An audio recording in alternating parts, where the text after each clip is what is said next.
ভাই রে ভাই, আর জীবনে দালালি লাগতো না। জান্দা বাঁচাইছি, এই যে কোটি দিলাম, আর দালালি লাগতো না।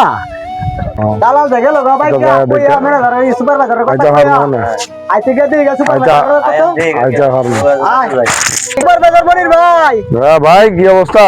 ও ভাই ঈদের টেড়া বাইরে দিয়ে গেলাম ভাই, দালাল লয়া আমরা ঈদে ভাই আমার ফাড়াইছে না। কেন ইটগুলো আপনারা ফাটাইছে না? না ভাই ঈদগুলো তো ফাড়াইছে না, যে 7 দিন হয়েছে যাব তিনটি ফাড়াইলো না। তো এখানে আরেকটা কথা, আপনারা কি এমবিএস কলেজ আপনি চিনেন না? এমবিএস করাতে চিনি দেখে তো দিয়ে চিনলে আপনি ওই দালাল লয়ে গিলে গেছিলেন না? দালাল লয়ে আইছি ভাই।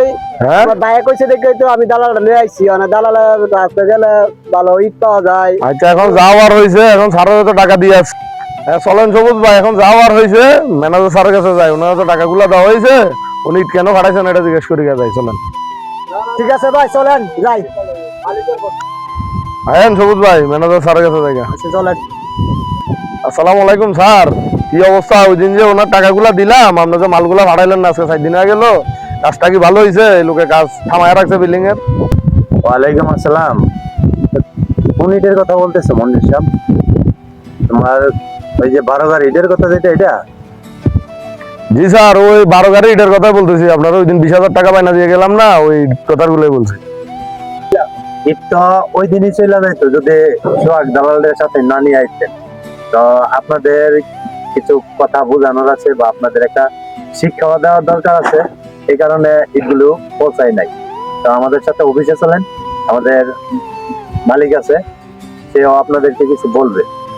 স্যার আপনি একটু নিচে নামান তো, আপনার সাথে কিছু কথা আছে। কি কথা? আসতেছি, দাঁড়াও এখানে, আমি আসতেছি। কেন আইছো তুমি আমার কাছে, বলো। স্যার এই যে আমাদের উত্তরপাড়ার সোহাগ দালাল আছে না, তারে দইরা এই পার্টি মাল কিনছিল 12 গাড়ি।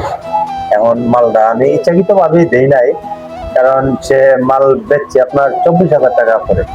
আমাদের খোলার রেট আছে 22,000 টাকা। এরপরে মনে করেন যে আন্তরিকতা ভাবে আরো আমরা 500-1,000 টাকা ডিসকাউন্ট দিই।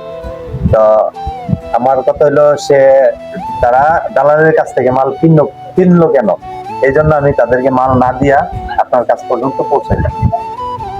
তোমরা খেরে দালালের চক্করে পড়ো। তোমরা ইট লাগবে, তোমরা ডাইরেক্ট অফিসে আসবা, এমবিএস খোলার মাঝে ডাইরেক্ট আসবা, আইসা লইয়া যাইবা। তো এখন তোমরা তো বুঝেছো, এখন আর কখনো দালালের চক্করে পড়ো না। তোমরা ডাইরেক্ট আমার অফিসে আসবা, আইসা নিয়ে যাইবা ইট। আমাদের এইসব লোক দালালের চক্করে পড়া হয়, আমাদের এমবিএস খোলার ধুমধাম হইতেছে। সমস্যা নাই, তোমরা এখন চলে যাও, সন্ধ্যার ভিতরে আমি আজকে ইট পাঠিয়ে দিব।